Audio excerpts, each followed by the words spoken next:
Ya salam sahabat Golden Gate Channel yang dikasihi Tuhan. Saya bersyukur dan bersukacita kembali bisa menyapa sahabat terkasih dalam kasih dan anugerah Tuhan. Sahabat kasih Tuhan, doa saya sahabat selalu dalam keadaan baik dan sehat dan senantiasa diberkati oleh Tuhan kita Yesus Kristus. Ya sahabat kasih Tuhan, terus dukung Golden Gate Channel dengan cara subscribe, like, komen, dan share setiap video yang ditayangkan, sehingga channel ini boleh semakin berkembang dan banyak orang yang boleh diberkati melalui setiap tayangan video kami. Ya sahabat kasih Tuhan, hari ini kita akan membahas yaitu mengenai doa yang membuat suhu politik menjadi naik. Iya, nah sahabat kasih Tuhan, di mana ada seorang hamba Tuhan yang berdoa ya, dan orang banyak menilai bahwa doanya mengandung yaitu muatan politik. Apakah betul seperti itu? Sahabat kasih Tuhan, mari kita akan lihat tayangan berikut ini. Tuhan berkati kita sekalian. Pak Anies, saya Pendeta Gilbert Lumoindong mau mengucapkan Eid Milad, selamat hari jadi. Pak Anies telah menjadi berkat besar buat Kota Jakarta dan selanjutnya saya juga percaya akan menjadi berkat besar bagi Indonesia.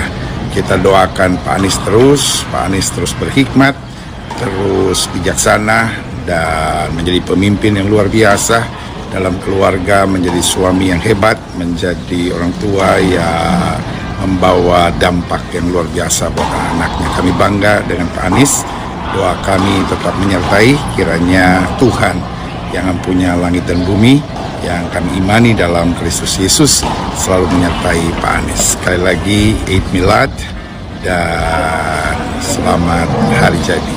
Tuhan memberkati.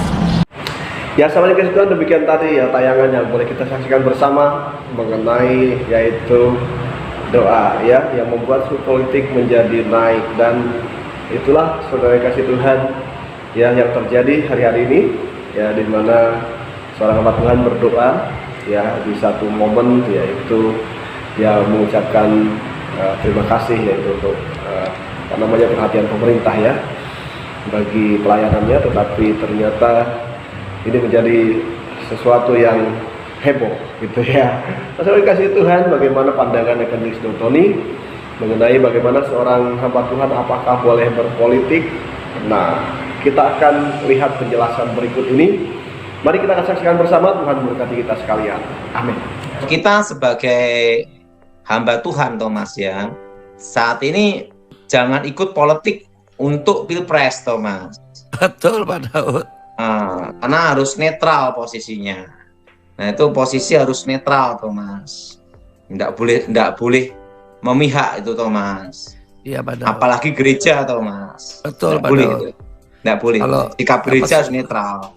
Kalau ucapan terima kasih sumbangan di-upload gimana, Pak? Gimana, Thomas? Itu kemarin kan sedang agak itu ya, Pak, yang mendapat bantuan, terus dia bilang bahwa pemimpin ini itu baik. Nah, kalau kita dapat bantuan, maksud kita ngomong jelek, Thomas? Ya pasti baik-baik semua lah kalau kita dapat bantuan. Thomas, saya bantu misalnya, ngucapin terima kasih apa tidak? Yang ngucapin, Pak. Iya, kalau wajar kan ngucapin terima kasih. Betul, Pak. Ya sudah, ngapain diributin? Nah itu, Pak. Nah, jadi kan gini ya, kita nih harus bijaksana, Thomas. Betul, Pak Daud. Nah, tapi kalau sudah mengkerucut di sini nama presiden calon tahun 2024, nah ini kita sebagai hamba Tuhan harus posisi netral, Thomas. Netral, betul, Pak. Gigi netral, ya. Kalau kita doakan untuk menjadi pemimpin bangsa gini-gini, itu kan baru doa, Thomas. Bukan mencalonkan ya, Pak. Doa sah-sah aja lah. Masa doa mau diatur? Nanti Pak Daud jadi presiden RI ya, Pak Daud. Ya doa supaya Thomas menjadi akan. Arti akan belum tentu. Betul, belum tentu dipilih. Belum tentu RT aja menang udah juga. lolos lagi. Betul gak, Thomas? Betul, Pak Daud. Gitu cara repot. Kalau doakan untuk jadi pemimpin, untuk menjadi ya. Tapi kalau sudah mengkerucut satu nama individu calon presiden, setelah itu terfokus nyebut nama, pencitraan, terusan mulai arah ini, ya itu yang tidak boleh Thomas. Betul, berarti sudah nggak netral Pak Daud ya? Itu tidak netral, harus netral. Ya. Jadi kalau selama mendoakan, Thomas mendoakan si A untuk menjadi terang bangsa-bangsa di Indonesia, ya sah-sah aja. Baru menjadi toh. Jadi kok. Ngapain diributin? Iya Pak Gitu Daud. aja Repot. Arti akan menjadi kan belum tentu toh. Betul Pak. Buktinya kan kita nyanyi di gereja, Tuhan, kita kan doa juga di gereja, Tuhan supaya menjadi berkat untuk bangsa-bangsa. Wah, bangsa-bangsa gitu. Bukan Indonesia loh, bangsa-bangsa loh. Iya. Bayangin, ya sah-sah aja untuk. Ya Pak Daud. Menurut saya itu jangan terlalu dilebih-lebihkan lah, di pull up namanya. Iya. Untuk pengalian isu itu jangan. Betul Pak Daud. Nah itu, ya itulah yang harus kita bijaksana Thomas. Iya Pak Daud. Nah, jadi doa itu ya sah-sah aja lah. Saya doa untuk Thomas untuk menjadi berkat bagi bangsa-bangsa. Loh malah bangsa-bangsa loh Thomas. Wih, mantap. Lebih mantap lagi. Ya saja. Penting orang bayar kok. Iya. Penting tidak bayar gitu. Mendoakan saja ya kan? Mendoakan aja. Saya doakan Thomas untuk umur 200 tahun. Jangan. Kenyataannya di bawah 100 tahun mati ya. Masa kita Thomas? diundang orang pengantin doanya doa mati kan lucu kan Pak? Iya. Maka tidak mungkin doa pengantin supaya bubar kan tidak mungkin. Thomas dikasih sumbangan 1 miliar, 2 miliar misalnya. Saya terima kasih Bapak menjadi berkat bagi bangsa-bangsa, menjadi pemimpin yang bijaksana. Itu kan ucapan terima kasih, entah jadi entah enggak urusan nanti. Masa kasih sumbangan Tuhan berikan pendek umur mati itu gitu. Tidak mungkin enggak. Gak mungkin. Kan ucapin terima kasih, doa kok diatur-atur gitu. Ya itu sah-sah aja lah. Tapi kalau sudah nyebut nama calon presiden, terusan mulai program, setelah itu mengkerucutkan nama, nah pencitraan ya itu tidak boleh. Nggak Karena boleh sampai Mbak harus netral. netral. Nggak boleh menggiring massa Pak ya? Namanya penggalangan massa itu tidak boleh. Ya, sepakat Pak Daud. Penggalangan perekrutan, nah itu kita hamba Tuhan tidak boleh. Gereja harus netral. Netral. Ya, harus di posisi gigi netral Pak Daud ya.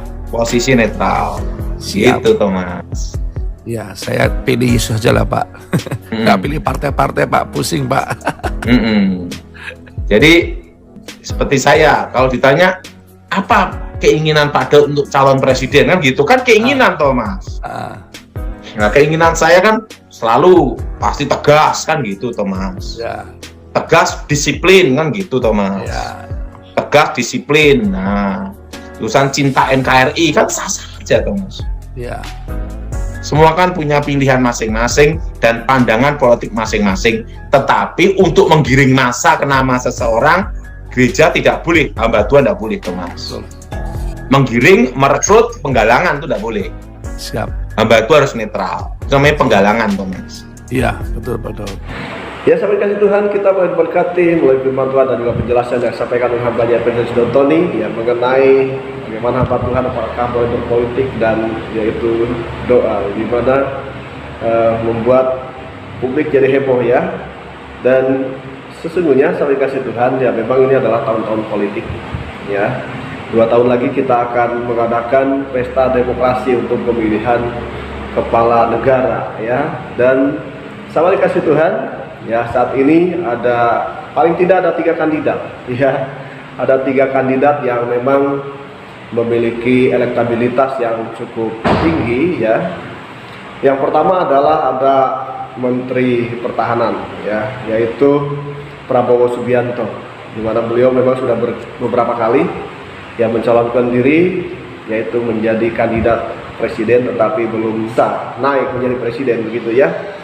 Dan namanya saat ini tetap menjadi yang tertinggi ya. Elektabilitas Prabowo ada di angka 22,4%. Dan kemudian nama yang kedua adalah Ganjar Pranowo ya. Ini adalah gubernur daripada Jawa Tengah, Ganjar Pranowo ya.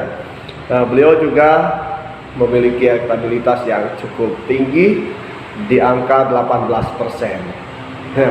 Dan kemudian ada yang ketiga itu ya diduduki oleh Gubernur DKI yaitu Anies Baswedan dengan persentase elektabilitas 15,8%. Dan sampai kasih Tuhan, ini adalah peta ya, yaitu kandidat calon presiden yang kemungkinan akan merebut simpati daripada pemilih nanti ya.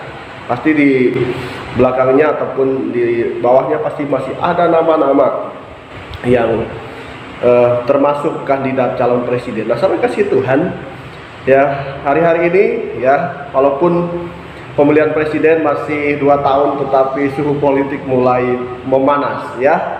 Dan pemicunya adalah ada seorang hamba Tuhan ya yang berdoa, tetapi banyak orang yang menilai bahwa doanya bermuatan politik. Nah, apakah hamba Tuhan boleh berpolitik? Tentu jawabannya tidak boleh. Ya, tidak boleh berpolitik. Dan sahabat kasih Tuhan, apalagi menggiring opini atau menggiring simpati, ya itu tidak boleh.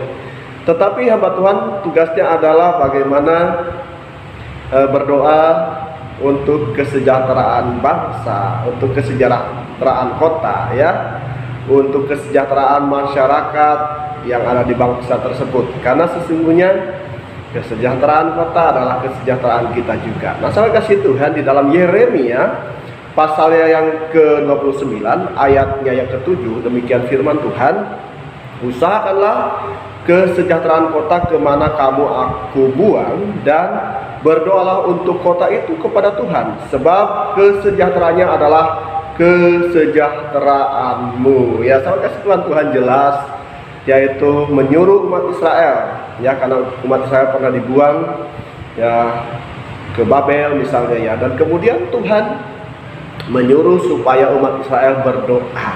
Untuk apa? Untuk para pemimpin. Berdoa untuk apa? Berdoa untuk negeri di mana dia ada, untuk kota di mana dia ada. Supaya apa? Supaya Tuhan memberikan kesejahteraan. Ya, karena kesejahteraan kota adalah kesejahteraan kita juga. Nah, saya kasih Tuhan, kenapa? Karena sesungguhnya Tuhan akan memegang pemerintahan ya. Kalau pemerintahannya tidak baik, ya itu dampaknya kepada orang percaya juga. Atau pemerintahannya tidak nasionalis, nah kita sebagai orang-orang minoritas ya, kita akan kena dampaknya. Ada kebijakan-kebijakan yang akan memberatkan, sahabat kasih Tuhan. Dan kita harus terus berdoa supaya apa? Supaya pemerintahan di bangsa kita terus berjalan dengan baik ya, dan kemudian juga kita sebagai orang-orang percaya diberikan keleluasaan untuk apa? Untuk beribadah, keleluasaan untuk menyembah Tuhan, keleluasaan untuk melakukan kegiatan-kegiatan rohani, keleluasaan untuk apa? Untuk menjadi saksi dimanapun kita. Nah, saya kasih Tuhan, demikian ya penjelasan ataupun pembahasan hari ini ya mengenai yaitu doa yang mengubah suhu politik menjadi panas. Dan kemudian apakah hamba Tuhan boleh berpolitik? Jawabannya tidak. Dan sahabat kasih Tuhan, tentunya kalau sahabat punya opini ataupun punya masukan, mau menyampaikan komentar, silahkan ya, silahkan tulis di kolom komentar masukan, saran yang bisa membangun channel ini, sehingga channel ini boleh terus berkembang dan nama Tuhan boleh dipermuliakan. Terima kasih sahabat, Tuhan Yesus memberkati kita sekalian. Haleluya, amin.